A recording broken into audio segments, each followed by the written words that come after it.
You are not exhausted because life is hard, but because you keep trying to control minds that are not yours to govern. You keep stepping into other people's choices as if their correction is your responsibility, while your own thinking remains unexamined.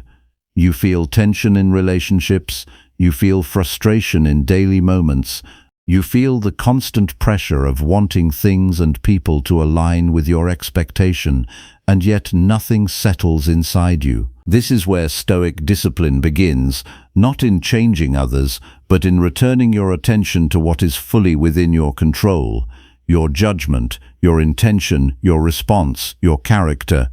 Everything else belongs outside your authority. Stay here and follow this fully. If you want more work like this, subscribe and remain in this space where we learn to govern the only life we actually possess, the inner one. Number 1. Control your judgments before correcting anyone around you. You are spending a great portion of your life fighting battles that were never yours to win. You look at the choices of others and feel a responsibility to correct them. You see someone making mistakes and your mind immediately creates a mission. You believe that if you explain enough, warn enough, argue enough, or sacrifice enough, you can finally make another person see what you see. But before you try to change the world around you, ask yourself a harder question. Have you learned to govern the world within you? A person who cannot command his own thoughts will always try to command the thoughts of others.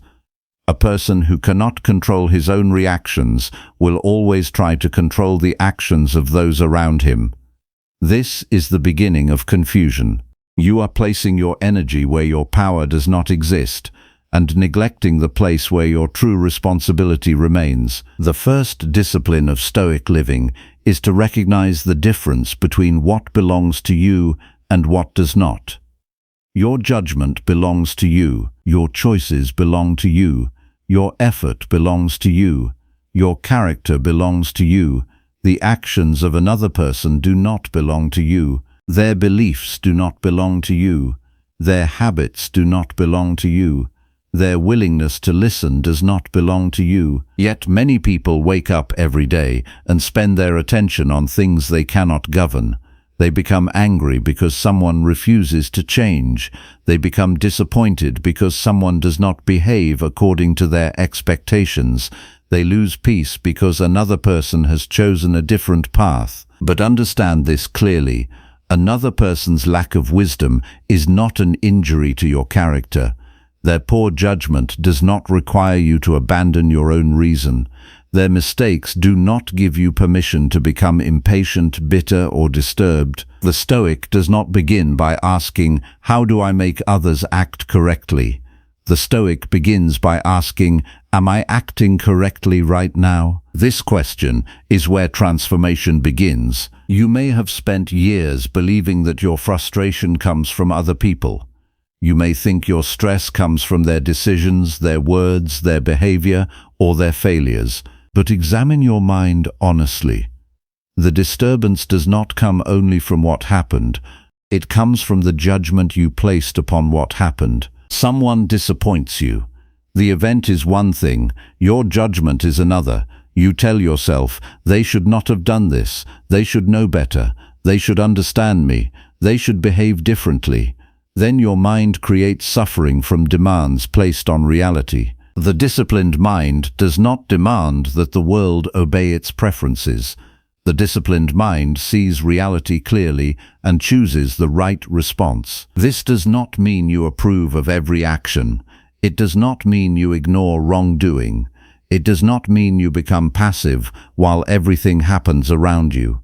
Stoicism is not weakness. Stoicism is the strength to act with reason instead of being controlled by emotion. If someone close to you is making harmful choices, you may offer guidance, you may speak honestly, you may act with kindness and wisdom, but after you have done what reason requires, you must release your attachment to the outcome. Your duty is to offer your best judgment.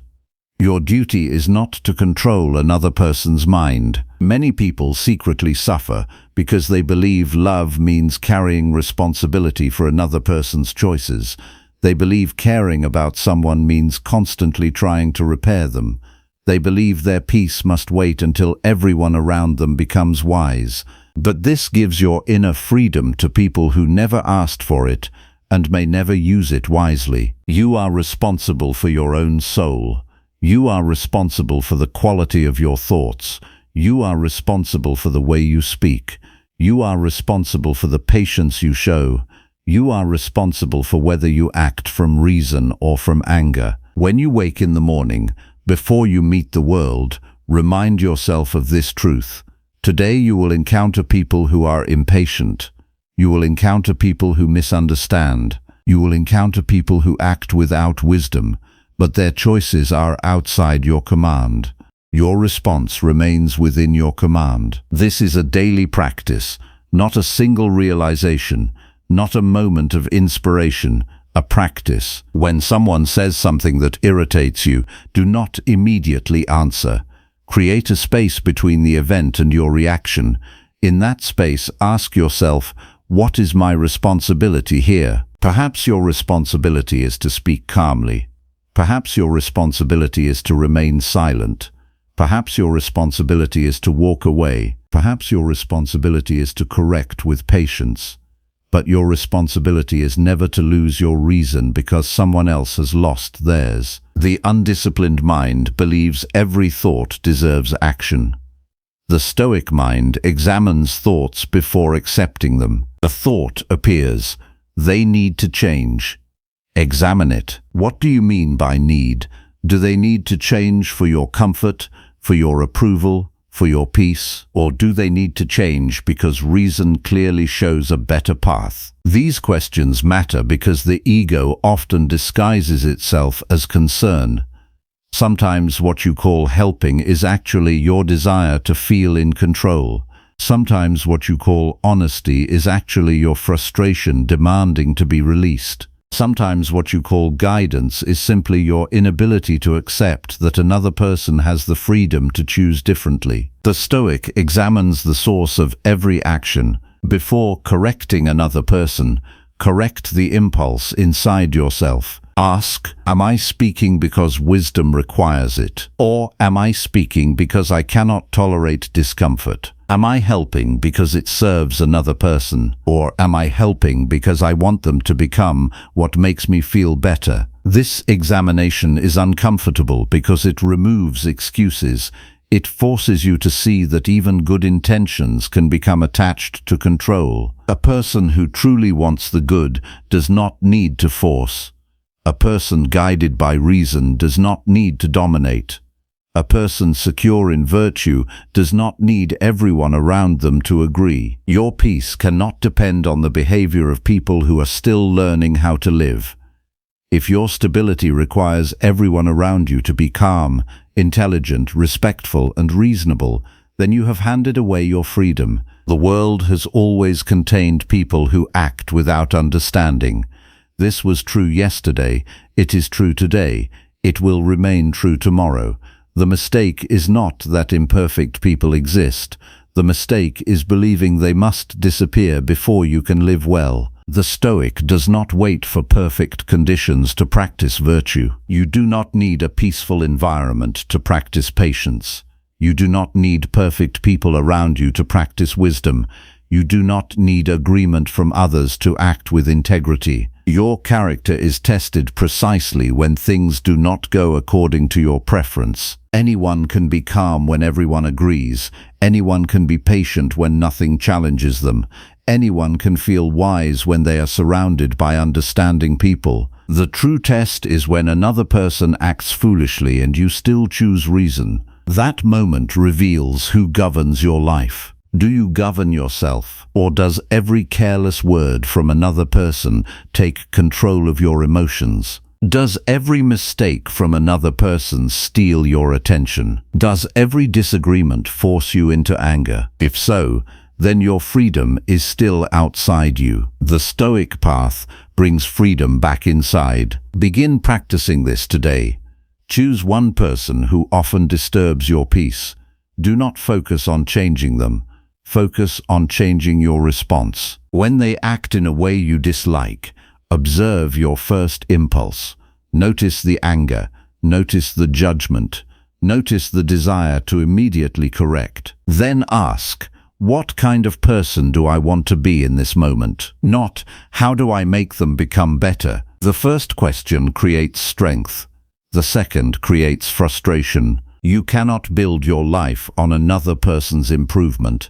You can only build your life on your own discipline. There is a reason Stoic practice begins with self-examination, because the greatest obstacle to a good life is not the behavior of others. It is the disorder within our own minds. We complain about people being unreasonable while becoming unreasonable ourselves. We criticize others for lacking control while allowing our emotions to control us. We demand patience from others while refusing to practice patience ourselves. This is the contradiction that must end. Do not become the very thing you criticize. If someone acts with anger, do not allow their anger to create anger in you.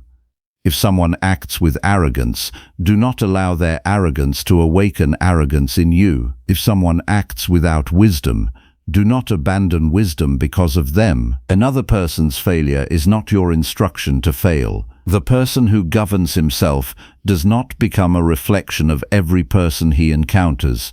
He remains guided by his own principles. This requires attention.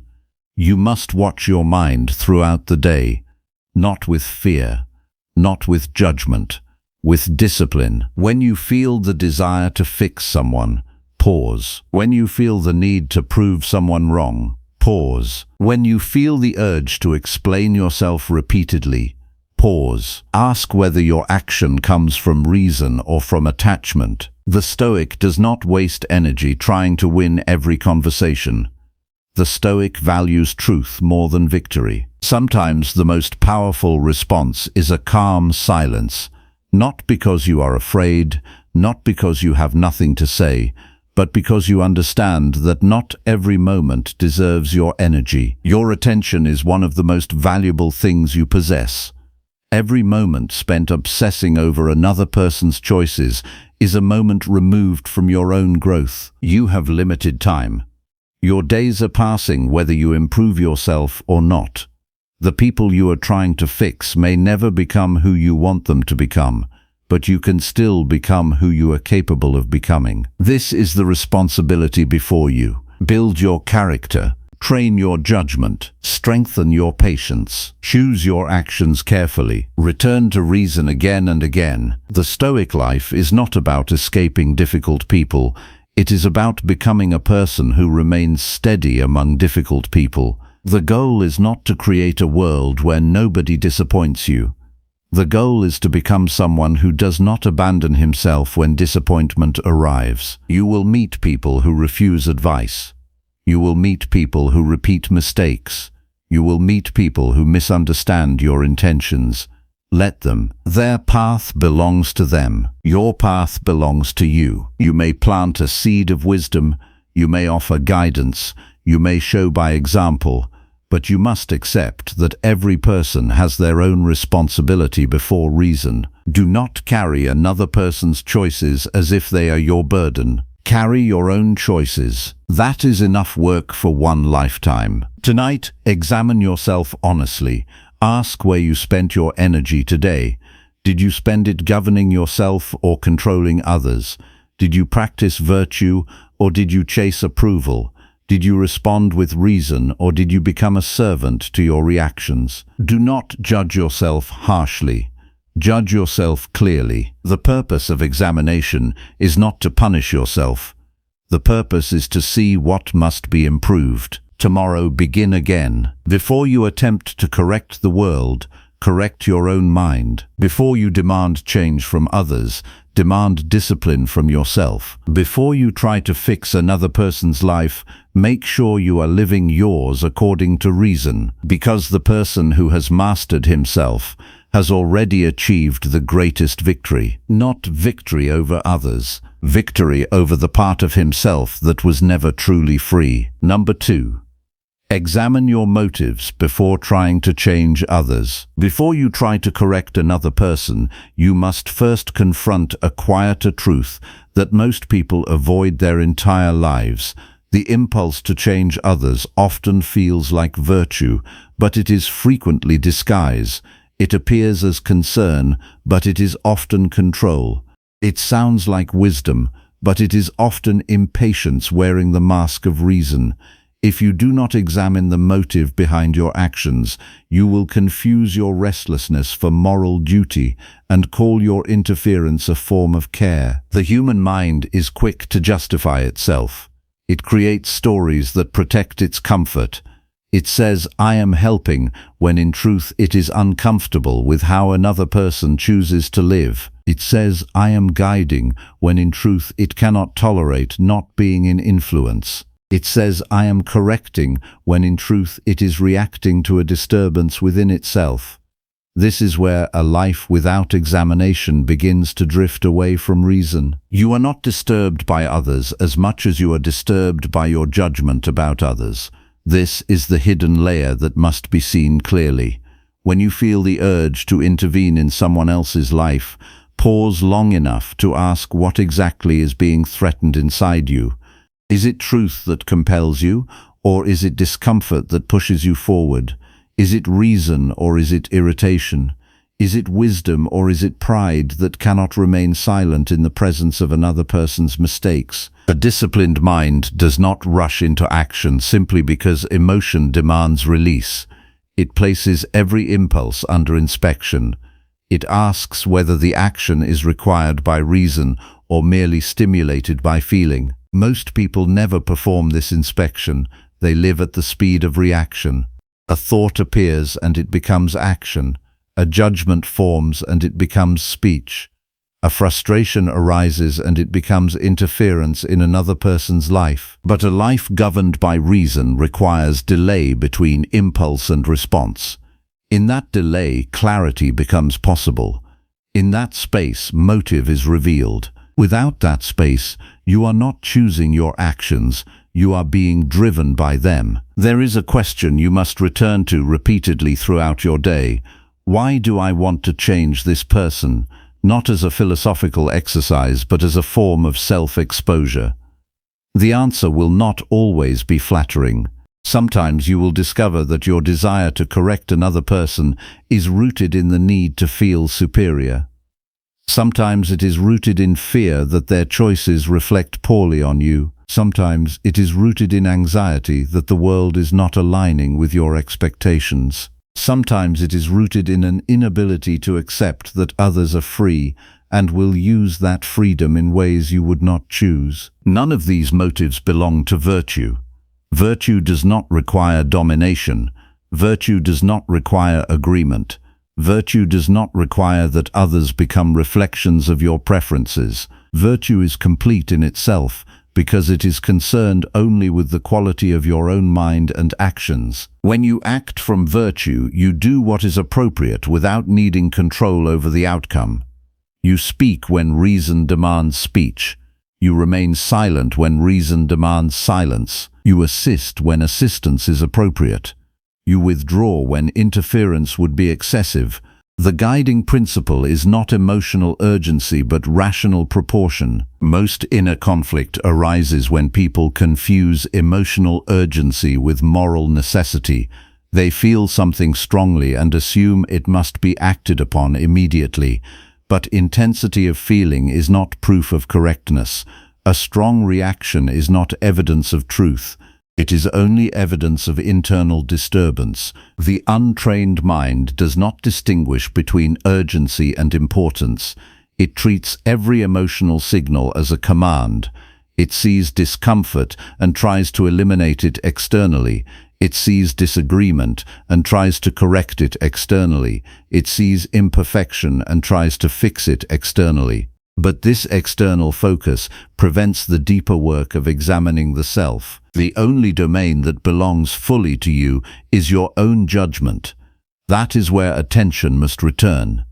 If your judgment is unclear, your actions will be distorted regardless of how correct your intentions appear. If your judgment is disciplined, your actions will remain steady even when others behave without reason. Before engaging with another person's behavior, examine the state of your own reasoning. Ask whether your mind is calm or agitated. A calm mind can see clearly. An agitated mind sees only fragments. It selects evidence that supports its frustration and ignores anything that challenges it. This is how people become convinced they are acting wisely while actually acting from unrest. The practice of examining motives is not a one-time insight. It is a continuous discipline. It begins the moment you feel the urge to correct, advise, or intervene. In that moment, instead of moving outward, turn inward. Observe the feeling without immediately obeying it. Let it exist without granting it authority. Then investigate its origin. What expectation has been disrupted? What belief about how others should behave is being challenged? What internal discomfort is seeking relief through external control? You are not trying to suppress the feeling. You are trying to understand it clearly enough that it no longer governs you unconsciously. A person who does not examine motive will always believe they are justified. That is the danger.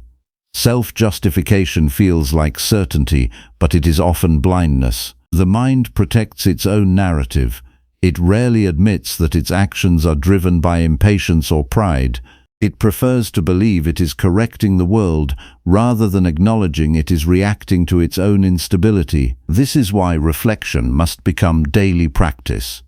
Not occasional reflection when things go wrong, but structured examination of your thinking itself. In the morning, before engaging with the world, remind yourself that you will encounter situations that trigger correction impulses. Decide in advance that you will not act immediately on every impulse. You will observe first. You will examine first. You will question first. Throughout the day, every time you feel the urge to change someone, treat it as an opportunity to study your own mind.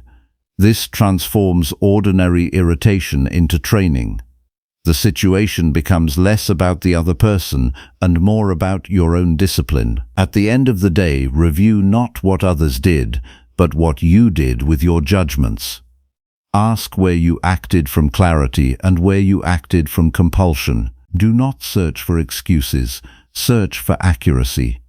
The goal is not to feel better about yourself, but to see yourself correctly. When you remove the impulse to fix others, something important happens.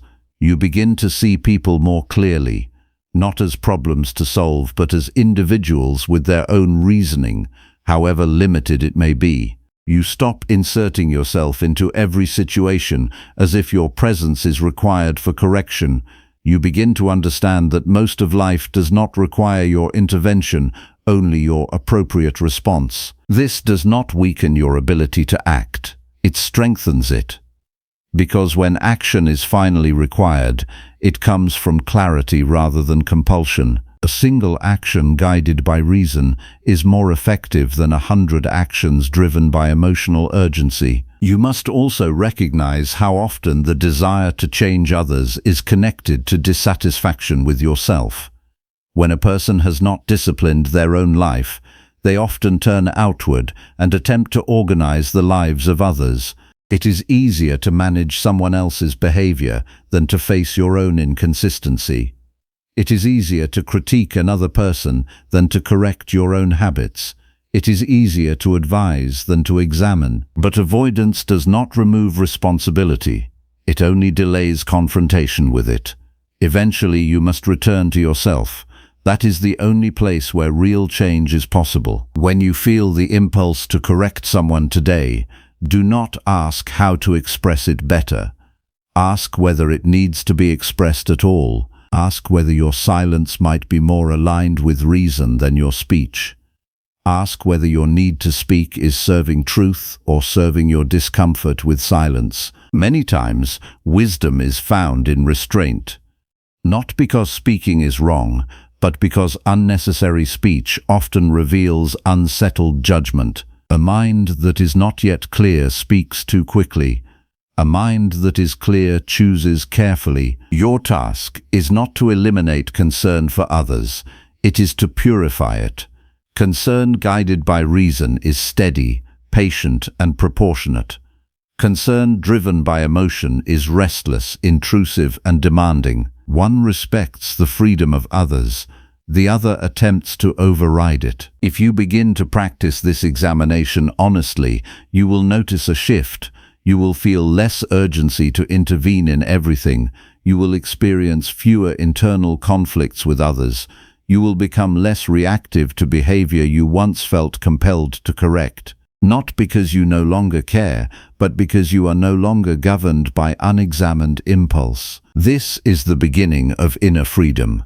Not control over others, but control over the faculty that forms your judgments about others. No person can disturb you without your participation through judgment.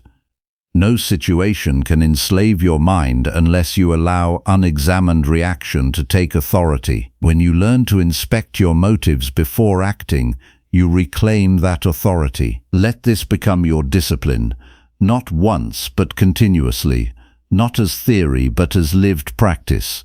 In every moment of correction that arises within you, choose examination over reaction. In every impulse to fix another person, choose clarity over urgency. In every moment of emotional pressure, choose reason over impulse. In time, you will see that much of what you once called responsibility toward others was actually unexamined restlessness within yourself. And once that is seen clearly, it cannot govern you in the same way again. Number 3. Accept what you cannot govern in other people. There is a point in your life where continued resistance becomes a form of self-inflicted suffering. You reach it every time you try to govern what was never placed under your control.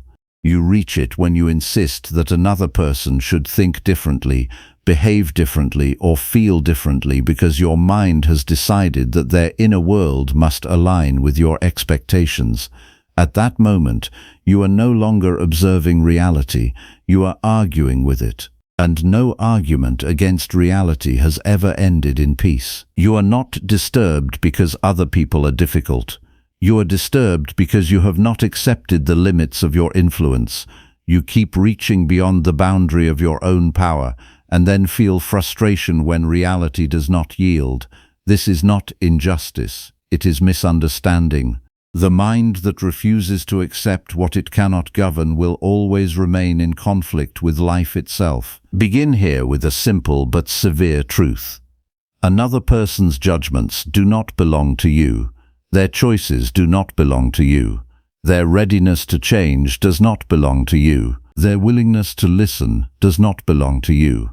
If you try to carry these things as if they are yours, you will experience constant exhaustion. Not because life is heavy, but because you are carrying what was never assigned to you. Most inner suffering is not created by events. It is created by resistance to boundaries. You see a situation and immediately form an expectation about how it should unfold. When it does not unfold according to that expectation, you create inner tension. That tension is not in the world. It is in your judgment of the world. The disciplined mind begins by separating ownership from illusion. What is yours is your response. What is not yours is everything that belongs to another person's inner life. The moment you confuse these two categories, you step into a role you cannot fulfill. You become responsible for outcomes that were never within your authority. When you try to govern what you cannot control in others, you lose control of what you can govern within yourself. Your attention becomes scattered, your emotions become reactive, your decisions become unstable. You begin to measure your peace by conditions outside of you, and those conditions will never remain fixed. Acceptance in Stoic practice is not surrender to chaos. It is recognition of structure. It is the clear understanding that each human being operates under their own reasoning, their own history, their own level of awareness, and their own readiness to change. You can influence through example. You can offer reason. You can act with integrity, but you cannot install understanding inside another mind. The moment you accept this fully, something within you settles. The pressure to force outcomes begins to dissolve. You no longer feel the need to overextend yourself into situations that do not require your control. You begin to act where action is appropriate and withdraw where interference would only create disturbance. But acceptance must be practiced, not merely understood. The mind will resist it because the mind prefers the illusion of control. It feels safer to believe that effort guarantees outcomes in other people. It feels more comforting to think that if you just speak correctly enough or care intensely enough, you can shape someone's internal world. But life repeatedly demonstrates otherwise. So the discipline begins each morning. Before you engage with others, you remind yourself that you will encounter behavior you do not approve of. You will hear opinions you do not share. You will see decisions you would not choose. You decide in advance that none of these events will be treated as violations of your peace. They are simply expressions of human freedom operating outside your control. This preparation changes the structure of your reactions. When you are not surprised by imperfection, you are less likely to resist it. When you are not demanding that others behave according to your internal script, you are less likely to suffer when they do not follow it. Throughout the day, every moment of irritation becomes a test of this principle. Someone acts in a way you would not act. Observe the immediate internal movement, the tightening of judgment, the urge to correct reality. Then pause long enough to remember that this moment does not require acceptance of the behavior, only acceptance of its existence. There is a difference between accepting what is and approving what is. Approval is optional. Acceptance is necessary. You do not need to approve of another person's choices in order to stop suffering from them. You only need to stop believing that their choices are within your authority to change. When you confuse acceptance with approval, you create resistance. You think that accepting reality means endorsing it. So you resist acceptance in order to preserve moral clarity. But this resistance does not preserve clarity. It produces inner conflict. Real clarity comes from seeing things exactly as they are without demanding that they be otherwise before you can remain steady. You must also examine how often your frustration with others is rooted in attachment to imagined outcomes. You picture how a person should behave, how a situation should resolve, how a conversation should unfold. These mental constructions become expectations. When reality does not conform, disappointment arises. But disappointment is not caused by reality. It is caused by the distance between reality and expectation. If you remove the expectation, the disappointment loses its foundation. This does not mean you stop caring. It means you stop binding your peace to outcomes you do not govern. There is profound freedom in this understanding. You can engage fully with life without becoming enslaved to its results. You can act with sincerity without demanding certainty. You can care deeply without requiring control. This is the discipline of living in alignment with reason instead of illusion. When you accept what you cannot govern in others, you stop wasting inner energy on resistance. That energy becomes available for something more important. The refinement of your own character, the strengthening of your own judgment, the stabilization of your own responses. This is the only domain where your effort consistently produces reliable results. Look at your past frustration honestly. How much of it came from trying to manage outcomes that were never yours? How much energy was spent trying to correct decisions that belonged to others? How many moments of peace were lost because you were mentally negotiating with reality instead of observing it? This reflection is not meant to create regret. It is meant to create precision. Once you see where your attention has been misdirected, you can redirect it. You can stop investing your inner life into external control and begin investing it into internal discipline. When you encounter someone who refuses advice, Your task is not to force understanding. Your task is to remain rational in your response. When you encounter someone who repeats mistakes, your task is not to override their freedom. Your task is to preserve your own stability. When you encounter confusion in others, your task is not to eliminate it. Your task is to avoid becoming confused yourself. This distinction protects your mind from unnecessary disturbance. It allows you to remain present without becoming entangled. It allows you to care without collapsing into control. It allows you to act without becoming attached. You will notice that acceptance reduces inner noise. The constant mental commentary about how things should be begins to fade.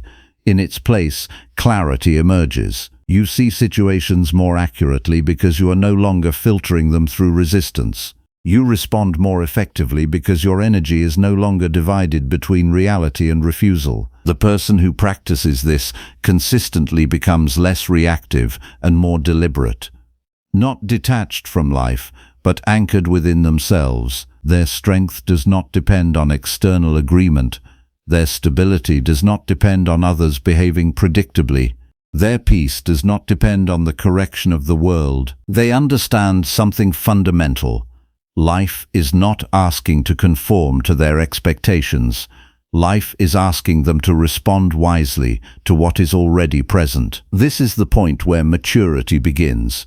Not when you control more, but when you accept more without losing reason. Not when others change, but when your need for them to change dissolves. Not when reality becomes easier, but when your resistance to reality becomes unnecessary. Carry this understanding into every interaction. When you feel the impulse to fix someone, remember what is actually within your authority. When you feel the frustration of unmet expectations, return to what belongs to you. When you feel the urge to resist what someone else has chosen, return to your own judgment and restore its clarity. Over time, this practice reshapes your inner life. You become less burdened by outcomes you cannot govern. You become more attentive to the quality of your own mind. You begin to live with a steadiness that does not depend on controlling the unpredictable nature of others. This is the true freedom available to you. Not a world where everyone behaves as you wish, but a mind that no longer requires the world to behave that way in order to remain at peace. Number 4. Discipline your reactions when others choose poorly. There is a moment you must learn to recognize with complete honesty if you want to live under reason instead of reaction. It is the moment another person chooses poorly and your inner world immediately begins to move without your permission. A tightening in the chest, a quick judgment forming, a silent demand that reality should correct itself. In that instant, your mind stops observing life and starts fighting it. And if you do not discipline that reaction, you will spend your entire life being governed by what other people decide. You are not disturbed by their choice. You are disturbed by the speed at which you abandon your own discipline after witnessing it. Their action is external, your reaction is internal. One is not yours, the other is entirely yours. Yet most people spend their lives trying to fix the external while leaving the internal unchecked. This reversal is the root of constant unrest. When someone chooses poorly, your first responsibility is not correction, it is control of your own mind. If your reaction is unexamined, then even your attempt to help becomes unstable. You speak from irritation instead of clarity. You advise from frustration instead of wisdom. You respond from impulse instead of reason. And what could have been a steady presence becomes another form of disorder added to the situation. The disciplined life begins by recognizing that you are always dealing with two events at once, the external event which belongs to the world, and the internal event which is your judgment of it. Most people collapse these two into one and believe they are reacting to reality itself. But you are never reacting to reality alone.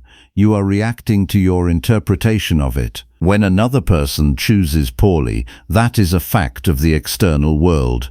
your anger, your disappointment, your urge to correct immediately. These are interpretations layered on top of that fact, and it is within those interpretations that your suffering begins. You must train yourself to interrupt the automatic chain between observation and reaction. A person acts, you observe. A judgment begins to form, you pause, not to suppress it, but to examine it before it becomes action. What is this reaction asking of me? Is it asking for wisdom or for emotional release?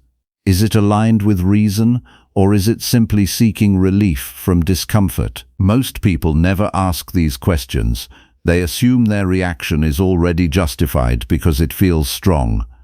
But strength of feeling is not proof of correctness. It is only proof of activation. Even confusion can feel intense. Even error can feel urgent. Even impatience can feel righteous. The task of discipline is to slow down the authority of feeling and restore authority to reason. When others choose poorly, you are being tested in a way that has nothing to do with them and everything to do with you. The test is whether your inner stability depends on external behavior or on internal governance. If your peace collapses every time someone else acts without wisdom, then your peace is not truly yours. It is being borrowed from conditions you do not control. This is why reaction must be trained like a muscle, not eliminated, not denied, but shaped. The first step in that training is awareness. Notice how quickly your mind constructs judgment.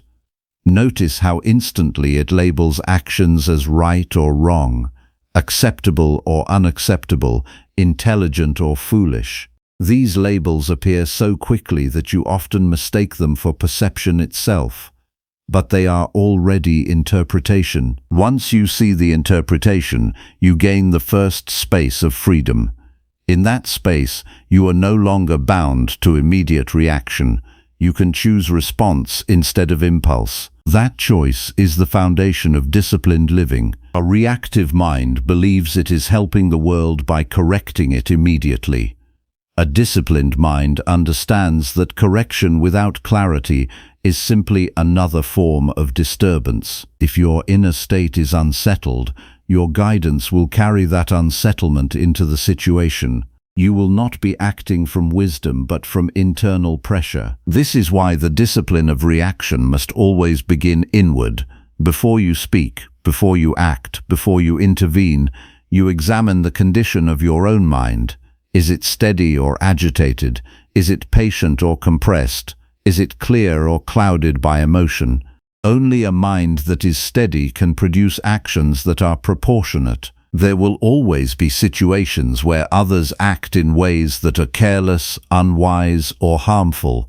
That will not change. What must change is your belief that their behavior requires an uncontrolled internal response from you. It does not. Their action requires your discernment, not your disturbance. If you allow every poor choice you witness to restructure your emotional state, you become dependent on the behavior of others for your stability. That is not freedom. That is subordination to external events. And no amount of external order will ever compensate for internal disorder. The practice begins in ordinary moments. Someone interrupts you. Someone ignores your advice. Someone behaves in a way that contradicts your expectations. These are not just social events, they are training opportunities. Each one reveals whether your discipline is real or theoretical. In those moments, do not rush to judgment. Observe the body first. Observe the tightening of emotion. Then observe the thought that tries to justify it. Then ask a simple question. What is actually required of me right now? Not what I feel like doing, not what would satisfy my irritation, but what is required by reason alone. Sometimes reason will require silence, sometimes it will require speech, sometimes it will require distance, sometimes it will require patience, but it will never require uncontrolled reaction. Reaction is the absence of deliberation. And absence of deliberation is the beginning of error. A person who has not trained their reactions is constantly at the mercy of external triggers. Every situation becomes a stimulus that dictates their internal state. They believe they are responding to life, but in truth they are being pushed around by it. The Stoic path restores authorship to the self. You are not here to be a surface that reflects every disturbance around you. You are here to become a center that remains steady while disturbances pass through your awareness without taking control of it. To achieve this, you must practice delay. The space between event and response is where your humanity becomes rational instead of automatic. In that space, you reclaim the ability to choose who you are in the moment. Without that space, you are only a continuation of habit. Each time you successfully pause before reacting, you strengthen your ability to govern yourself. Each time you fail to pause, you reinforce unconscious habit. This is how character is built. Not in dramatic decisions, but in repeated moments of internal restraint. There is also a deeper mistake that must be corrected. Many people believe that disciplining reaction means becoming indifferent. This is false. Indifference is absence of engagement. Discipline is engagement governed by reason. You can care about others without being governed by their choices. You can see mistakes without collapsing into emotional instability. You can respond to error without becoming an extension of it. True discipline is visible in proportion. The disciplined mind does not overreact. It does not underreact. It responds in measure to what reason identifies as necessary. You must also recognize how often your reactions are tied to expectations you never questioned. You expect people to behave thoughtfully. You expect conversations to proceed smoothly. You expect decisions around you to reflect your standards. When reality deviates, your reaction is not just to the event, but to the breaking of expectation. But expectations are not laws of nature. They are internal constructions. If you do not examine your expectations, they will silently govern your emotional life. Every deviation will feel like injustice. Every mistake will feel like personal disturbance. Every poor choice will feel like something that requires correction from you. But if you examine them honestly, you begin to see how many of your reactions are self-created, not imposed by reality, but generated by unexamined assumptions about how reality should behave. The disciplined person reduces expectations to what is reasonable. They expect imperfection, they expect misunderstanding, they expect inconsistency, not with bitterness but with clarity. Because when nothing is unexpected, nothing destabilizes the mind. Begin practicing this in real time. When someone chooses poorly, do not immediately interpret it as a threat to your peace. Treat it as an external event requiring internal evaluation. Ask what part of your reaction belongs to reason and what part belongs to habit. Separate the two. Then choose response based only on what remains after emotional noise has been filtered out. This is not suppression, it is refinement. Over time, you will notice that your reactions lose their urgency, not because you care less, but because you are no longer ruled by immediate impulse. You become capable of seeing situations fully before responding to them. This clarity is what produces steady action, and steady action is far more effective than reactive intervention. The final realization is simple but demanding. You cannot build a disciplined life while allowing undisciplined reactions to govern your interpretation of others. Every external event will continue to arrive without your permission, but your response to those events can either be automatic or governed. Only one of those leads to stability. When you learn to discipline your reactions, you stop being a victim of other people's choices, not because they stop making poor decisions, but because their decisions no longer dictate your internal order.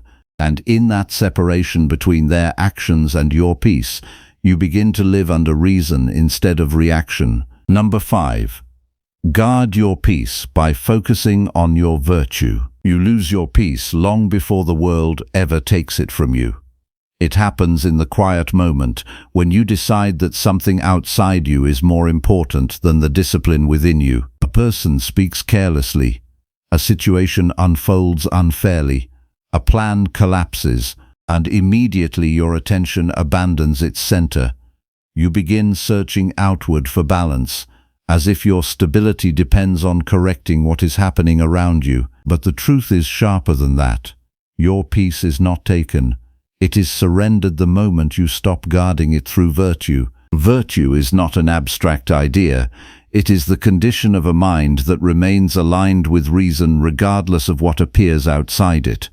When you forget this, you begin to treat external events as the source of your disturbance. You say this person ruined my mood or that situation ruined my day, but nothing outside your judgment has the power to enter your mind unless your judgment opens the door.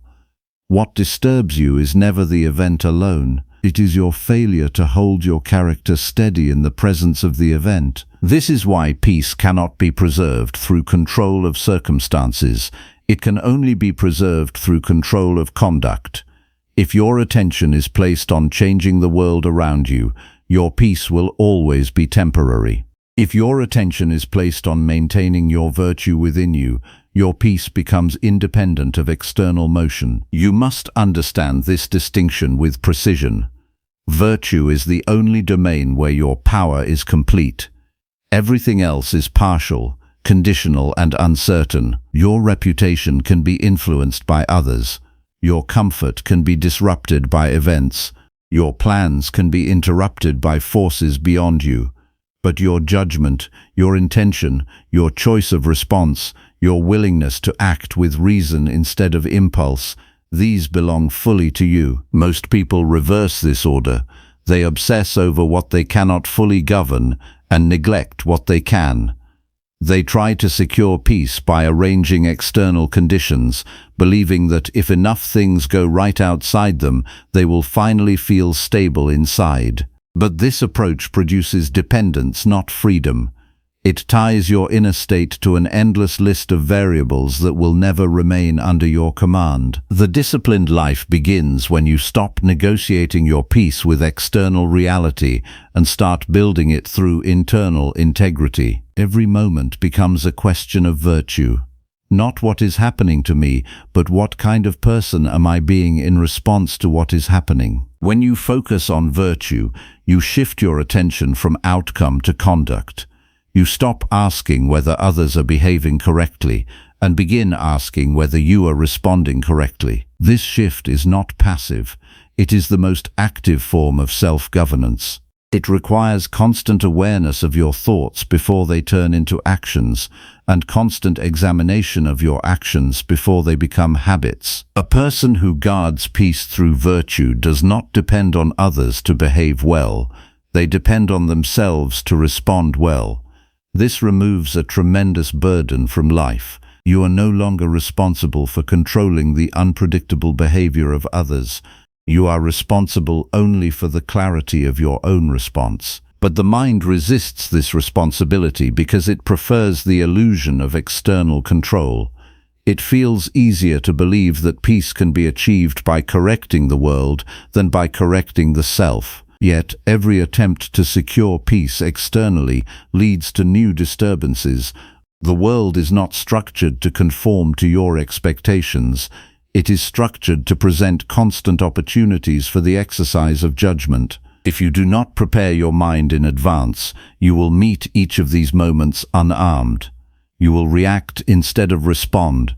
You will judge instead of observe. You will complain instead of reflect. And each of these reactions will weaken your ability to remain centered in virtue. This is why the day must begin with deliberate preparation. Before you engage with others, remind yourself that your task is not to control their behavior, but to govern your own. You will encounter people who are impatient. You will encounter situations that are inconvenient. You will encounter decisions that do not align with your preferences. None of these require disturbance. They require discipline. You must train yourself to see every external disruption as a test of virtue rather than a violation of peace. A person cuts you off in conversation. A plan is interrupted. A message is misunderstood. Each of these is an opportunity to practice patience, clarity, restraint, and rational response. Without these moments, virtue remains theoretical. With them, it becomes lived reality. When your attention is fixed on virtue, your interpretation of events changes. You no longer ask, "Why is this happening to me?" You ask, "What is required of me now, if I am to act with reason?" This question removes victimhood from your thinking. It replaces complaint with responsibility. Complaint always points outward. Responsibility always points inward. Complaint says the world is wrong. Responsibility asks, what is within my control in this moment? Complaint seeks relief by changing circumstances. Responsibility seeks stability by refining character. Every time you choose complaint, you weaken your relationship with your own power. Every time you choose responsibility, you strengthen it. Over time, this determines whether you live as a person governed by reaction or a person governed by principle. Virtue is not tested in isolation. It is tested in friction. Anyone can imagine themselves as patient when nothing challenges them. Anyone can imagine themselves as rational when no one disagrees with them. The real measure appears when your expectations are disrupted and your immediate impulse is to resist. In that moment, guarding peace requires a conscious return to principle.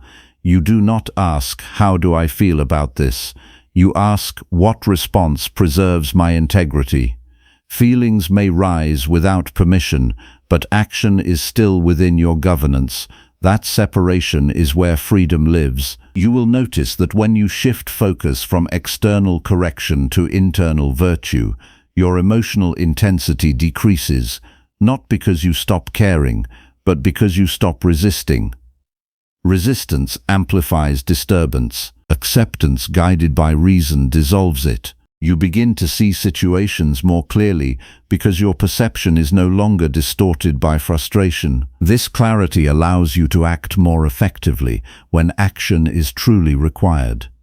A mind that is agitated cannot act with precision. A mind that is centered in virtue can respond proportionately to what is needed. Sometimes that response is speech. Sometimes it is silence. Sometimes it is distance. Sometimes it is continued engagement, but it is never uncontrolled reaction. Guarding peace does not mean avoiding life. It means engaging with life without losing internal governance. You can participate fully in relationships, work, and responsibility without allowing any of them to determine your inner state. The key is remembering that your role is to maintain your character, not to guarantee external harmony. When you forget this, you begin to measure your success by how smoothly things go around you. But this is an unstable measure. Life is not designed for constant smoothness. It contains disruption by nature. If your peace depends on smoothness, it will always be fragile. Virtue provides a different foundation. It does not depend on conditions, it depends on choice, and choice remains available even in difficult circumstances. You can choose patience when others are impatient. You can choose honesty when others are careless. You can choose restraint when others are reactive. These choices are always within reach, regardless of external events. This is the true source of peace. Not control over outcomes, but fidelity to principle. Not perfection in the world, but consistency within yourself. When you understand this, you stop searching for peace as something to acquire and begin practicing it as something to embody. At the end of each day, you must examine where your attention went. Did you spend more energy trying to manage external behavior or strengthening internal discipline? Did you measure your day by what others did or by how you responded? Did you preserve your virtue or abandon it in pursuit of immediate relief? This examination is not punishment. It is calibration. It corrects the tendency of the mind to drift outward and restores focus to where it belongs. Over time, this daily return to self-awareness reshapes how you live. You become less dependent on external approval, less disturbed by external disorder, and more grounded in internal stability. Guarding your peace is not a defensive act. It is an active commitment to live in alignment with reason at all times. It requires vigilance over judgment, discipline over reaction, and clarity over impulse. When practiced consistently, it creates a mind that does not fracture under pressure but remains steady through it. And in that steadiness, you discover that peace was never something to be obtained from the world. It was something to be maintained within you through the continuous practice of virtue. Number 6. Release the urge to control every person today. You begin to lose your inner order the moment you believe other people must be shaped by your will. Not openly, not always consciously, but in subtle ways that accumulate through the day.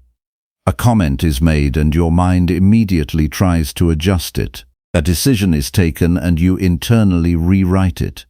A person acts freely and you feel an invisible pressure to correct, redirect, or refine their behavior. This is the beginning of a life that confuses influence with control, and control with wisdom. The urge to control every person today is not born from reason. It is born from discomfort with uncertainty. You see another person's behavior and your mind treats it as something unfinished, something requiring your input to become correct. But this assumption is the source of your disturbance. It places responsibility on you for outcomes that were never assigned to your authority. You must recognize with clarity that every human being operates under their own judgment. Their reasoning may be incomplete, their perspective may be limited, their choices may be unwise, but none of this transfers ownership of their mind into your hands. The moment you believe otherwise, you step into a role that cannot be fulfilled, and you begin to suffer from impossible responsibility. Most of your frustration with others is not about their actions. It is about your refusal to accept the boundary between what can be guided and what cannot be governed. You keep crossing that boundary in thought. You imagine better outcomes, better decisions, better behaviors, and then experience tension when reality does not follow your internal design. This tension is not created by the world. It is created by resistance to the independence of others. And that resistance becomes a quiet demand that life should operate according to your expectations. But life is not structured to obey expectations. It is structured to reveal where your judgment is attached to what lies outside your control. The disciplined mind begins by removing ownership from what does not belong to it. You do not own the choices of others. You do not own their learning process. You do not own the timing of their understanding. You do not own their willingness to change. These belong entirely to them. What belongs to you is your response, your intention, your clarity, and your conduct. When you release the urge to control others, you are not abandoning responsibility. You are returning responsibility to its correct location. You stop misplacing your energy on outcomes that cannot be secured and begin investing it in the only domain where your influence is complete, your own mind. The mind that tries to control everything becomes scattered. It watches others too closely. It evaluates too quickly. It reacts too often. It interprets every action as something requiring adjustment. This constant outward focus weakens your ability to observe yourself. And without self-observation, your reactions become automatic instead of deliberate. You must learn to notice the first sign of control-seeking thought. It appears as urgency. It feels like something must be corrected immediately. It carries a sense of internal pressure that demands resolution through external interference. But urgency is not always truth. Often it is simply discomfort seeking escape through action. When this impulse arises, do not obey it immediately. Pause long enough to observe its structure.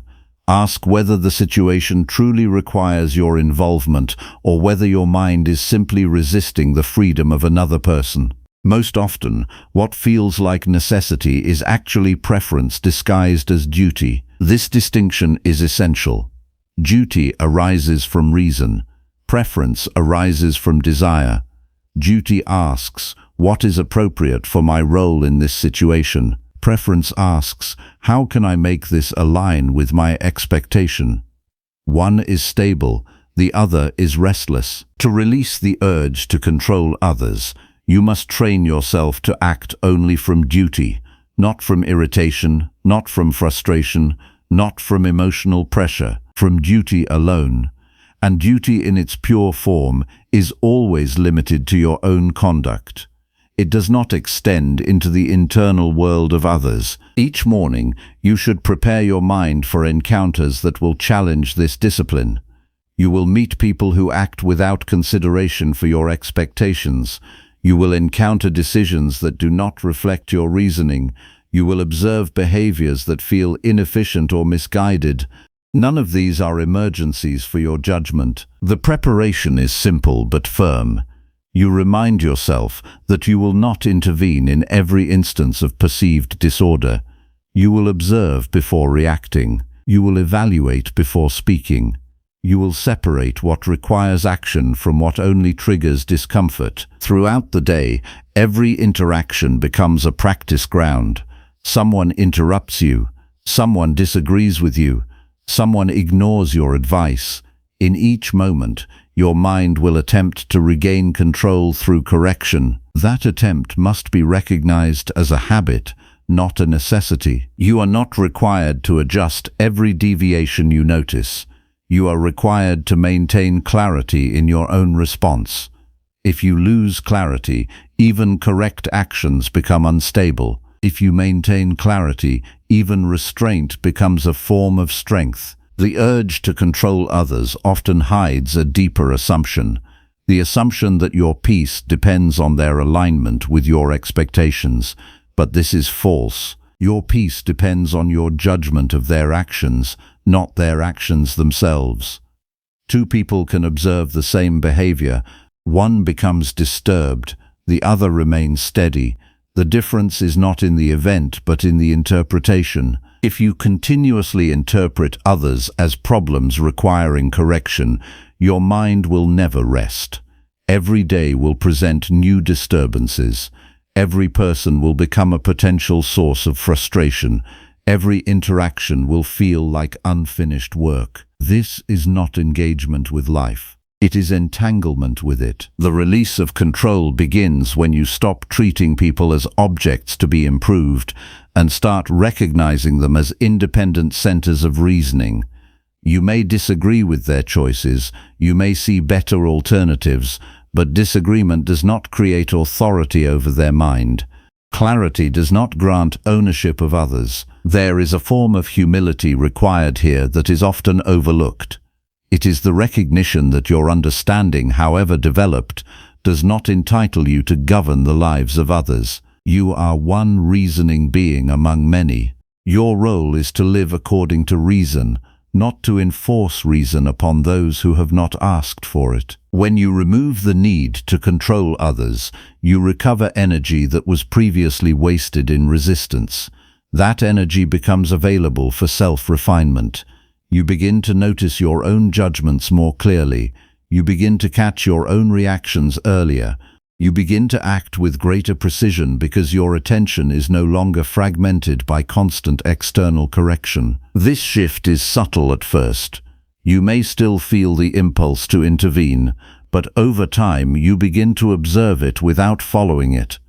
The impulse arises and passes without turning into action. This is the beginning of inner stability. You will also notice that relationships become less strained, not because others change, but because your need to change them decreases. Much of interpersonal tension is created by invisible correction attempts. When those attempts stop, interaction becomes lighter. You are no longer negotiating with reality through other people.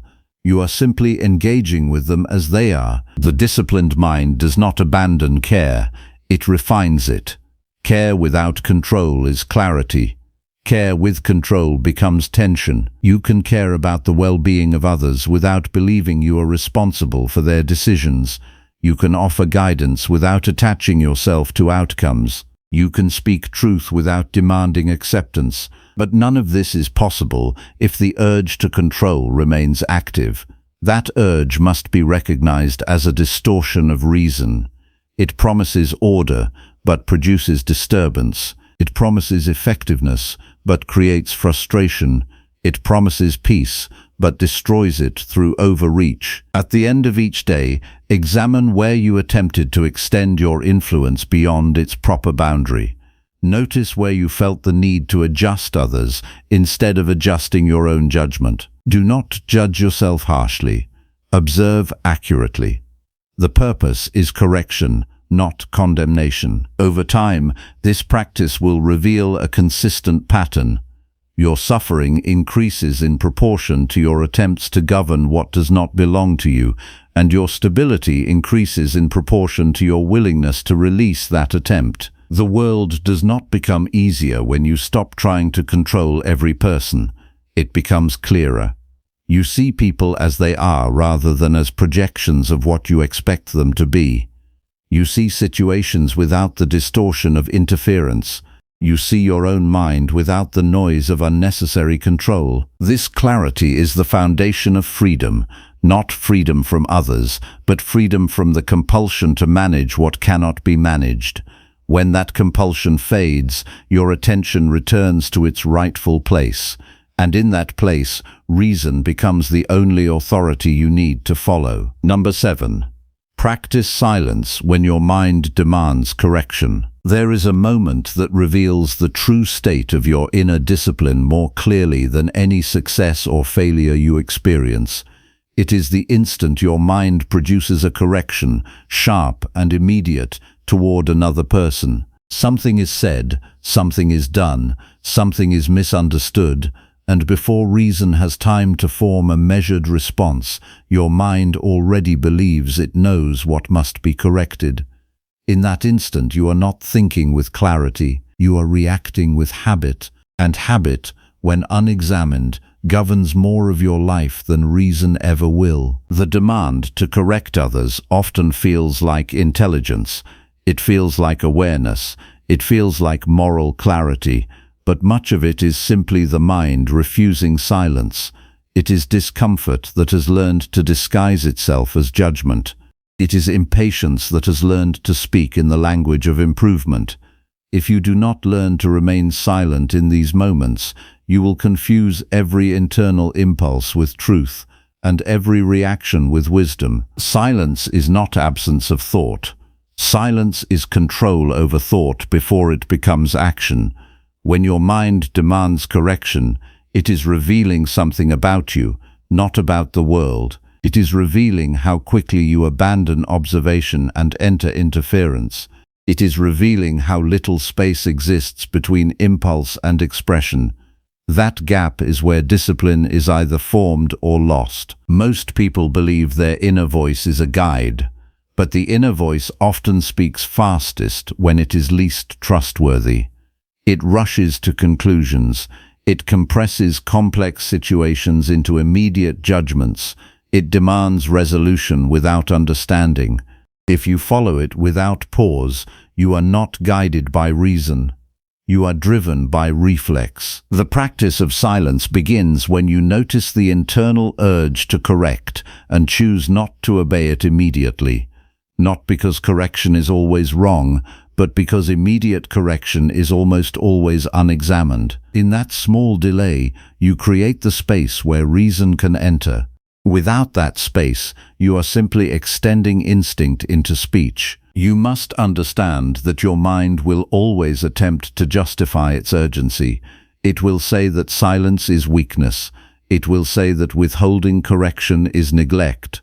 It will say that not responding immediately is failure. But these are rationalizations created after the impulse, not truths discovered through reason. The undisciplined mind defends its speed by calling it necessity. In reality, most correction impulses arise from disturbance within you, not from clarity about others. Something in another person's behavior disrupts your internal expectation, and your mind attempts to restore balance through external adjustment. But external adjustment rarely resolves internal disturbance. It only expresses it. To practice silence is to interrupt this chain.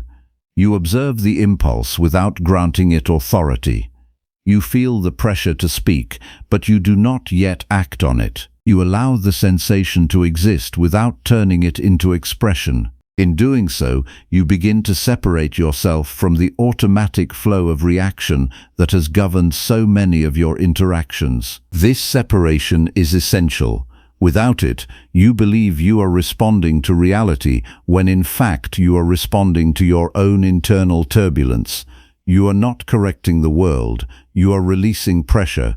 And when correction becomes a release of pressure rather than a measured act of reason, it loses its integrity. Silence restores integrity by forcing reflection before expression. It asks a simple but demanding question. Is what I am about to say necessary, or is it merely immediate? Necessity belongs to reason. Immediacy belongs to impulse. These two must never be confused. At the beginning of each day, you should prepare your mind for this discipline. You will encounter moments where your judgment feels urgent. You will see actions you disagree with. You will hear statements that trigger correction. Do not promise yourself that you will never respond. Promise instead that you will never respond without first observing the state of your own mind. A calm mind can speak with clarity. A disturbed mind speaks to relieve itself. The difference is subtle but decisive. One produces order, the other spreads disturbance. Most unnecessary conflict in life begins when disturbance is mistaken for clarity and expressed too quickly. Throughout the day, treat each correction impulse as a signal to return inward, not to suppress thought, but to examine it. What exactly is demanding expression? Is it truth or discomfort? Is it understanding or resistance? Is it a desire to help or a need to feel in control of the situation? These questions expose the hidden structure behind your reactions. You begin to see that many of your corrections are not required by reason, but generated by internal discomfort seeking resolution. Once this is seen clearly, silence becomes easier. Not because the impulse disappears, but because its authority weakens. There is a deeper discipline involved in silence that most people overlook.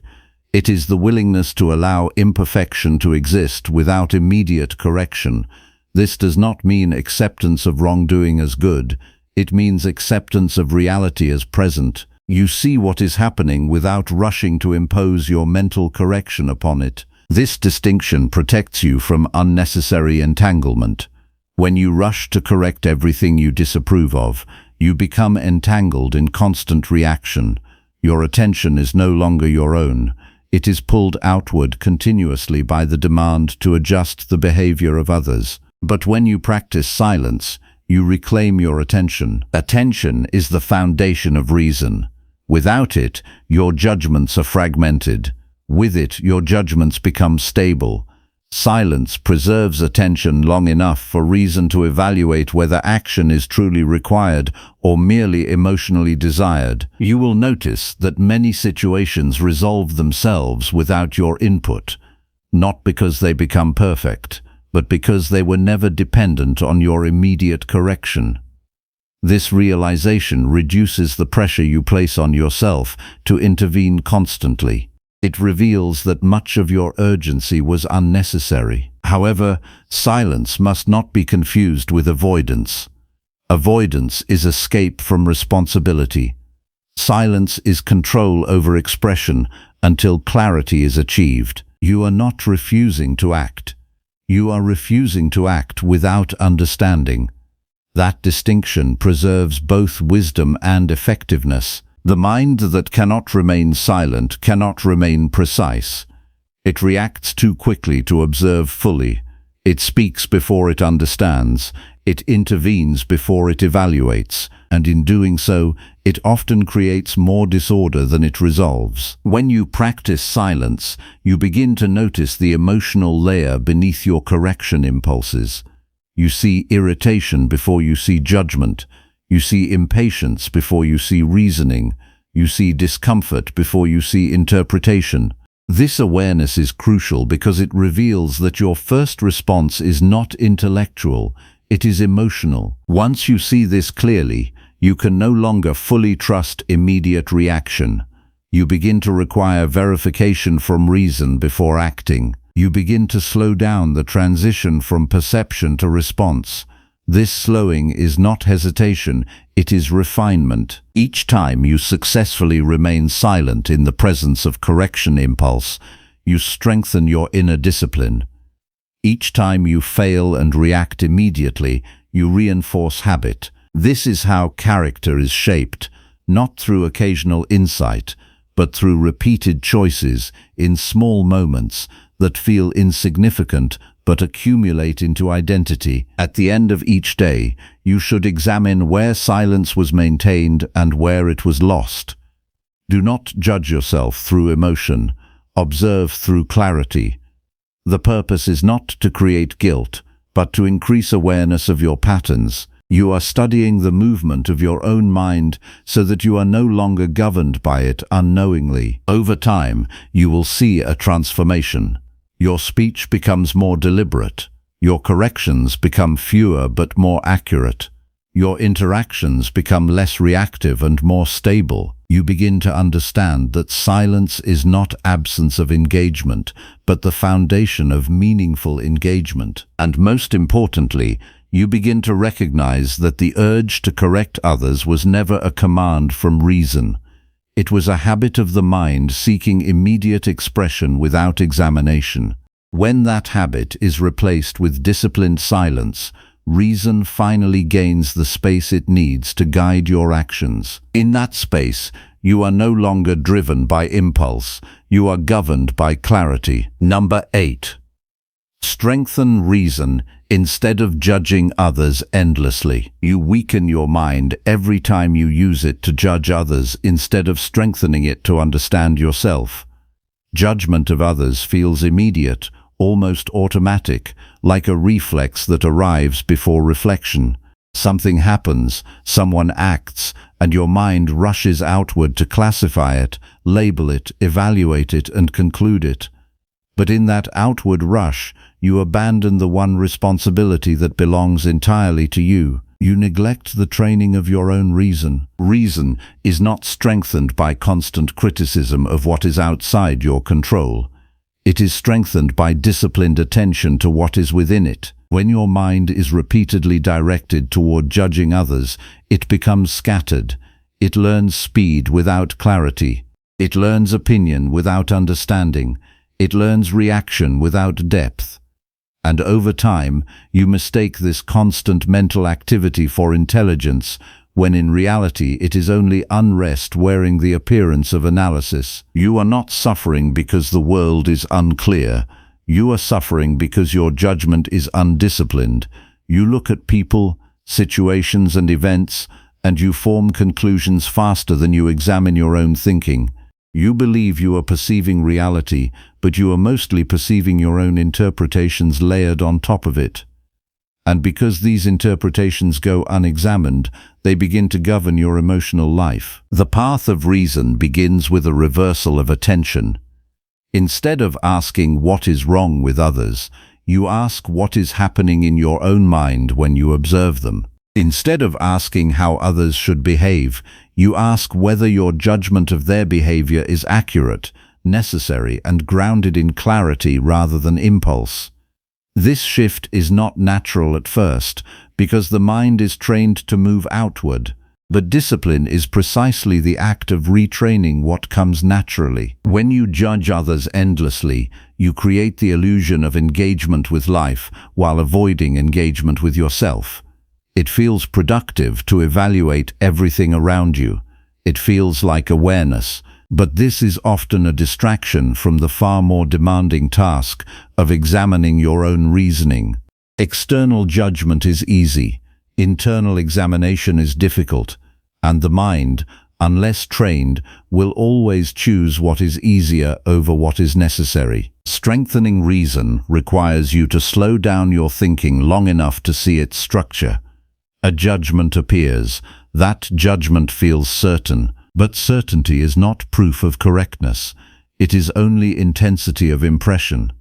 You must learn to separate impression from truth. Just because a thought arrives with force does not mean it deserves authority. The disciplined mind does not grant immediate authority to every judgment it produces. It holds it, inspects it, and asks whether it is formed from understanding or from habit. Most judgments about others are not conclusions of reason. They are repetitions of emotional pattern. They are quick interpretations formed from limited information, shaped by expectation and reinforced by repetition. When you allow these judgments to go unchecked, they accumulate. They create a constant internal commentary about everything around you. People become objects of evaluation rather than subjects of understanding. Every interaction becomes a silent assessment. And this constant evaluation drains your attention from where it is needed most, the refinement of your own thinking. To strengthen reason, you must interrupt this cycle at its origin. The moment judgment arises, do not follow it outward immediately. Turn it inward. Ask what kind of thinking produced this judgment. Is it based on full understanding or partial perception? Is it necessary for action or merely satisfying emotional reaction? Is it guiding behavior or simply producing commentary? This practice begins to reveal something uncomfortable. Much of what you call judgment is not reasoning at all. It is reaction shaped by preference. It is discomfort converted into opinion. It is assumption presented as conclusion. Once you see this clearly, you can no longer trust your immediate evaluations in the same way. You begin to require verification before acceptance. Each day offers countless opportunities for this training. You see someone behave in a way you would not choose. You immediately generate interpretation. That is the moment of choice. Either you follow the interpretation outward into silent condemnation, or you hold it inward for examination. The difference between these two responses determines whether your reason is weakening or strengthening. Reason grows through restraint of premature judgment, not through elimination of judgment, but through its refinement. A refined mind does not judge less because it is passive. It judges less because it is precise. It does not waste energy forming conclusions where understanding is incomplete.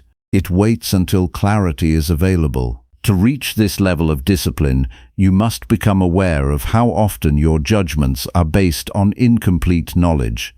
You see a fragment of behavior, and your mind constructs a full narrative around it. You hear a statement, and you infer intention without evidence. You witness an outcome, and you assume cause without investigation. This filling in of gaps is the source of most distorted judgment. Strengthening reason requires you to resist the urge to complete incomplete information with imagination. It requires patience with uncertainty. It requires willingness to say, "I do not yet understand," instead of "I already know." This humility is not weakness. It is the foundation of accurate thinking. In the morning, before you engage with the world, prepare your mind for this discipline. Remind yourself that you will encounter situations that provoke judgment.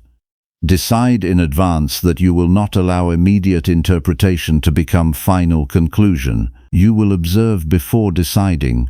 You will examine before labeling. You will think before judging. Throughout the day, treat each moment of judgment as a training signal, not something to indulge, but something to refine. When you catch yourself forming quick opinions about others, pause and redirect attention inward. What exactly is this judgment based on?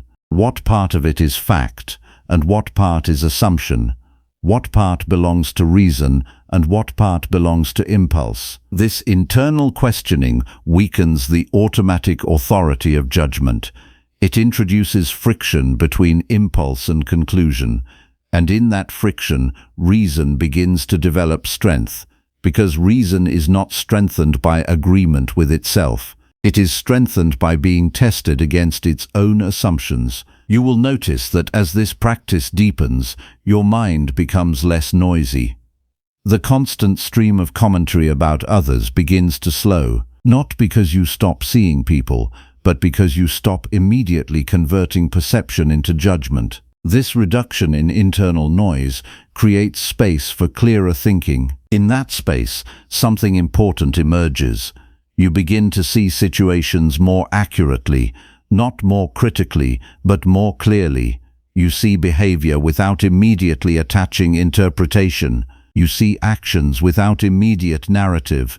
You see people without constant mental labeling.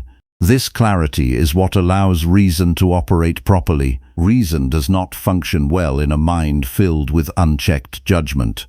It requires space. It requires stillness. It requires the absence of unnecessary interpretation. When the mind is constantly judging others, it is too crowded for reason to operate effectively. As your practice continues, you will also notice a shift in emotional stability.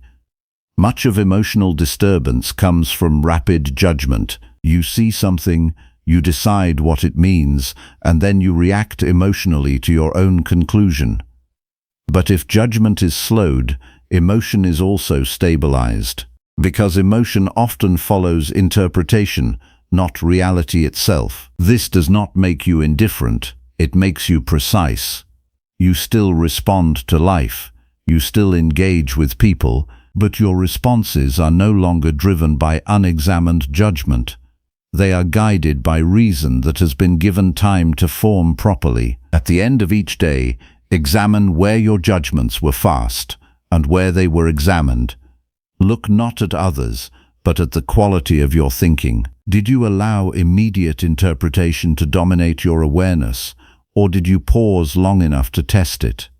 This reflection is not about guilt. It is about training awareness. Over time, this discipline transforms the relationship between your mind and the world. You no longer feel compelled to judge everything instantly. You begin to see that many situations do not require immediate evaluation. They require understanding, and understanding requires patience. Strengthening reason is not a single achievement. It is a continuous reduction of unnecessary judgment and a continuous return to clarity. Each time you choose examination over reaction, you strengthen your capacity to see reality as it is, rather than as your habits interpret it to be. In that clarity, your mind becomes steadier, your reactions become more deliberate, your attention becomes more stable, and your life becomes less governed by the endless cycle of judging others, and more governed by the quiet discipline of reason observing itself before it speaks. Number 9. Choose wisdom over fixing lives outside yourself. You lose clarity the moment you believe your responsibility extends beyond your own mind. Not in theory, not in abstract philosophy, but in the small daily moments where you decide that someone else's life must be corrected before your own character is examined. A person acts carelessly, a situation unfolds imperfectly, a relationship shows imbalance, and immediately your attention moves outward, as if wisdom is found in reorganizing the lives of others. But this movement outward is the beginning of your disturbance. Wisdom does not begin with intervention. It begins with recognition of limits. There is a boundary that nature has already drawn, whether you acknowledge it or not. Within that boundary lies your judgment, your intention, your choice, your response. Beyond it lies the inner life of every other person. When you confuse these domains, you step away from wisdom and into unnecessary struggle. You must understand this clearly. The mind that is constantly focused on fixing others is not a wise mind. It is a distracted mind. It believes it is engaged in improvement, but it is often avoiding the only place where improvement is guaranteed, the self. Every moment spent attempting to adjust what is outside your control is a moment withdrawn from the discipline of your own reasoning. Wisdom asks a different question than impulse does. Impulse asks, how can I correct this person or this situation? Wisdom asks, what is required of my character in response to what I am witnessing? One question expands control outward into illusion. The other directs attention inward toward what is real and governable. Most suffering in daily life is not caused by external events themselves, but by the belief that those events should be different in order for you to remain at peace. This belief turns every imperfection into a personal disturbance. A mistake is not just observed, it is resisted. A disagreement is not just heard, it is internally opposed. A poor decision is not just seen, it is mentally rewritten. In this constant rewriting of reality, you abandon the present moment for a version of life that does not exist. To choose wisdom over fixing lives outside yourself is to stop rewriting reality and start responding to it. It is to see clearly without immediately attempting to reshape what is seen. It is to allow events to be what they are long enough for reason to determine whether any action is required at all. The undisciplined mind believes urgency is a sign of importance. It feels something strongly and assumes it must act immediately, but urgency is often just emotional pressure without rational foundation. Wisdom does not move at the speed of impulse. It moves at the speed of understanding. And understanding requires patience with what is not yet fully known. When you rush to fix others, you often act without full comprehension of their situation. You see fragments and construct conclusions. You hear surface expressions and assume inner causes. You observe outcomes and infer intentions. In doing so, you replace reality with interpretation and then attempt to correct the interpretation you created. This is not wisdom. It is mental projection followed by unnecessary interference. The disciplined path requires you to pause before this cycle completes. In that pause, you ask whether the situation truly belongs to your responsibility or whether your mind is attempting to extend itself into areas that do not require your governance. Most often, what feels like responsibility is actually discomfort with uncertainty or disagreement. Wisdom accepts that other people are sovereign within their own reasoning, even when their reasoning is incomplete. This acceptance does not require approval, it requires clarity. Approval is emotional agreement. Clarity is accurate perception. You can see a mistake without needing to correct it. You can recognize disorder without becoming internally disordered by it. The difference between wisdom and compulsion lies in this distinction. Wisdom observes first, evaluates second, and acts only when action is appropriate. Compulsion observes and immediately attempts correction without full evaluation. One respects the structure of reality. The other attempts to override it. If you examine your own patterns honestly, you will notice how often your desire to fix others is actually a response to your own internal discomfort. Someone behaves in a way that unsettles your expectations, and instead of addressing the expectation itself, you project correction outward. But the disturbance does not originate in the other person. It originates in the gap between your expectation and reality. Closing that gap does not require changing others. It requires adjusting your judgment. This is the point where wisdom begins to replace interference. You stop trying to solve discomfort externally and begin refining the internal interpretation that created it. Each morning, before you enter interaction with the world, you must set a clear intention. You will encounter people who act without alignment to your preferences. You will observe decisions that do not reflect your reasoning. You will hear opinions that challenge your assumptions. None of these are signals to intervene automatically. They are signals to observe yourself before acting outward. This preparation creates distance between perception and reaction. Without that distance, you will continue to mistake impulse for duty. With that distance, you begin to see whether action is truly required or merely emotionally stimulated. Throughout the day, every moment of correction impulse becomes a test. Someone speaks incorrectly in your view. Someone makes a choice you would not make.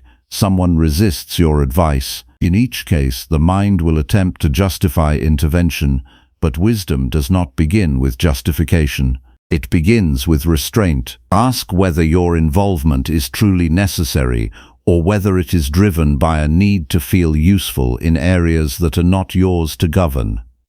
This question exposes hidden motivations. Often, the desire to fix others is tied to the need to feel control, certainty, or importance. These are not forms of wisdom.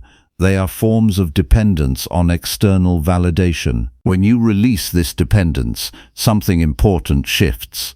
You begin to see that your value is not measured by how many lives you correct, but by the quality of your own reasoning. A person who lives wisely does not need to constantly intervene in external affairs to justify their awareness. Their clarity is expressed in their own conduct, not in their management of others. Wisdom also brings proportion. You stop reacting to every imperfection as if it demands equal attention. You begin to distinguish between what requires engagement and what simply requires observation. Not every error needs correction. Not every mistake requires your input. Not every situation belongs to your action. This discrimination is essential. Without it, you exhaust your attention on matters that do not benefit from your interference. With it, your energy is preserved for moments where action is truly aligned with reason. At the end of each day, reflect on where you acted from wisdom and where you acted from impulse to fix what was outside your control. Do not judge yourself emotionally. Observe the pattern. The purpose is not guilt. The purpose is accuracy. Only what is accurately seen can be improved. Over time, this practice transforms your relationship with others. You become less intrusive, not because you care less, but because you understand more. You begin to respect the independence of other minds while maintaining responsibility for your own. You stop treating every situation as a problem to solve and begin recognizing many situations as realities to respond to appropriately or to leave untouched. This is the essence of choosing wisdom. Not the elimination of concern, but the refinement of response. Not the rejection of engagement, but the removal of unnecessary interference. Not withdrawal from life, but alignment with what is truly within your role. When wisdom governs you, the urge to fix every external imperfection fades, not because imperfection disappears, but because your need to control it dissolves.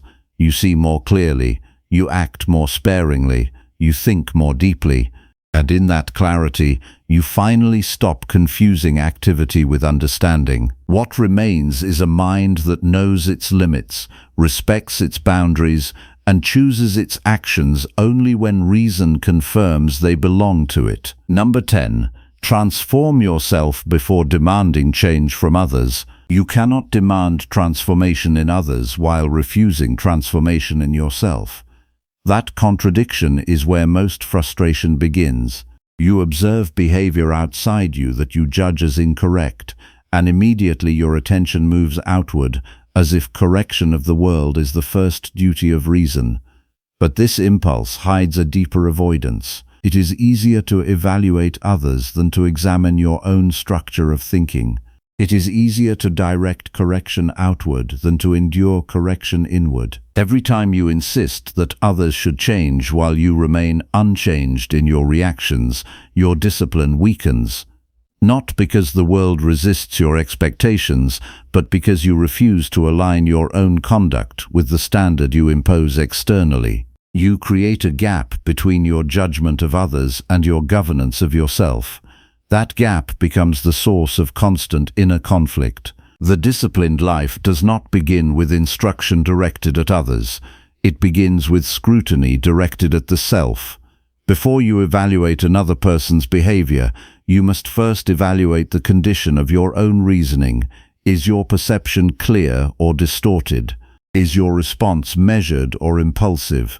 Is your expectation grounded in nature or in preference? Without this examination, your judgment of others becomes unreliable, no matter how correct it appears to you. Most people live in reverse order. They demand correction in the external world while leaving their internal world unattended.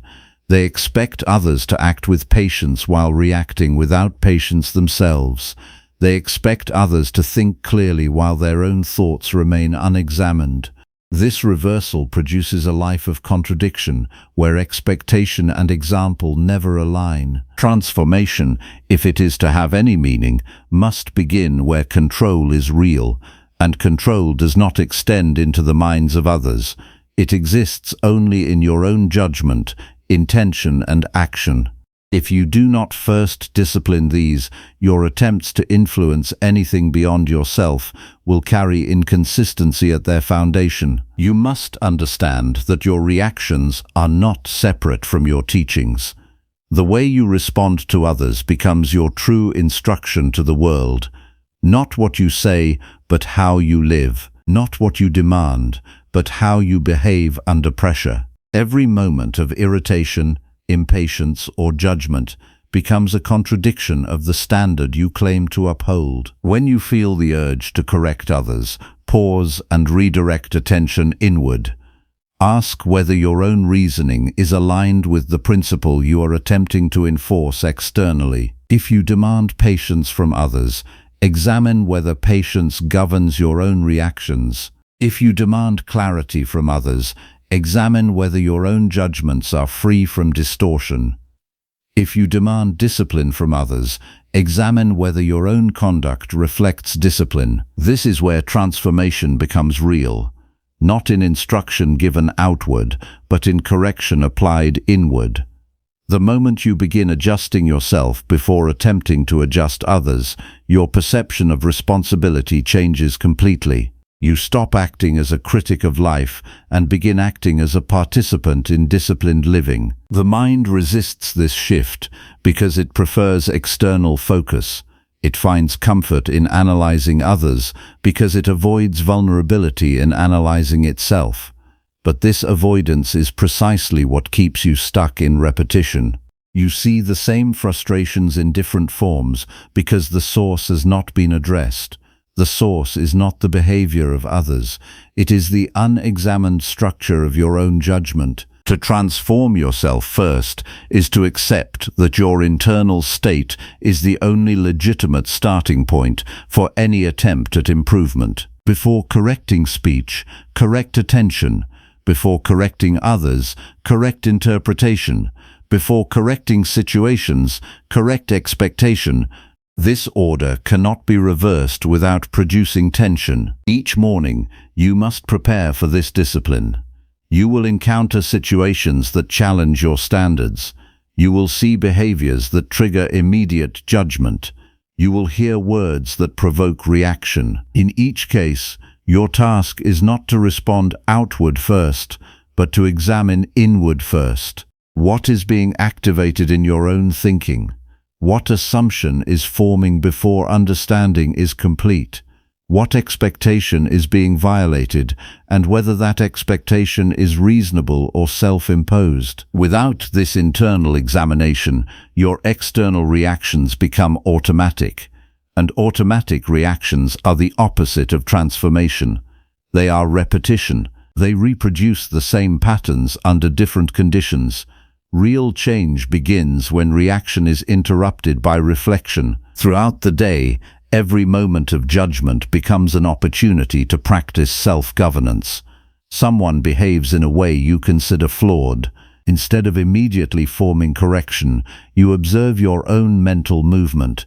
You see the rise of interpretation before it becomes conclusion.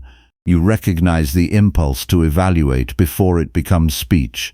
And in that recognition, you reclaim control over your response. This does not mean you never engage with others. It means you engage from a place of clarity rather than reaction. A person governed by reaction attempts to change the world to match their internal disturbance. A person governed by clarity adjusts their own thinking before acting outward. One spreads instability, the other reduces it. The demand for others to change often carries hidden inconsistency. You expect improvement externally without equivalent effort internally. You expect others to control their impulses while you allow yours to proceed unchecked. You expect others to reflect before acting while you act before reflecting. This imbalance creates frustration because reality does not conform to inconsistent standards. When you begin transforming yourself first, this frustration diminishes, not because others change, but because your expectation of others becomes more realistic. You no longer assume that your internal standard automatically applies to external behavior. You recognize that each mind operates under its own level of understanding, just as yours does. This recognition produces humility, but not weakness. It produces precision. You stop wasting energy demanding universal alignment with your expectations and begin focusing on the only alignment you can guarantee: your own conduct with reason. At the center of transformation is the discipline of examining judgment before acceptance. Every thought that arises about others must pass through this internal filter. Is this judgment necessary? Is it accurate? Is it within my control?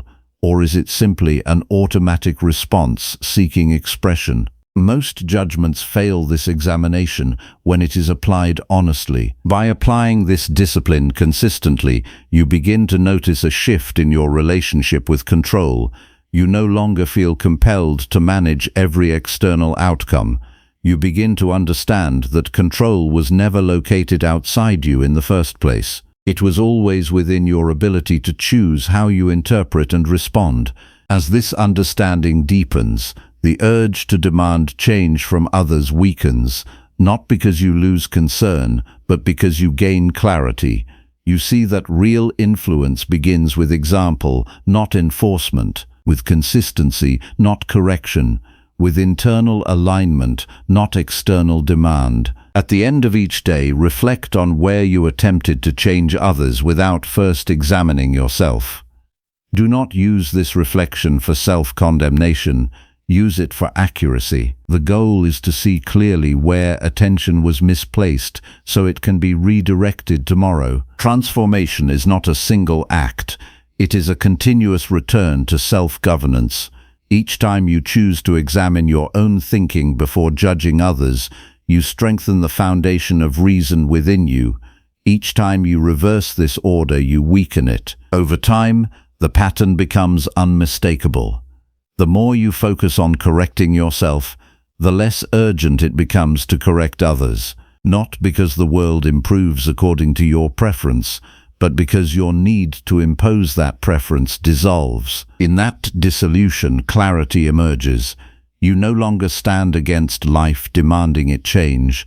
You stand within life, responsible for only one domain, your own disciplined mind. And in that domain alone, transformation is always available, always possible, and always within your control.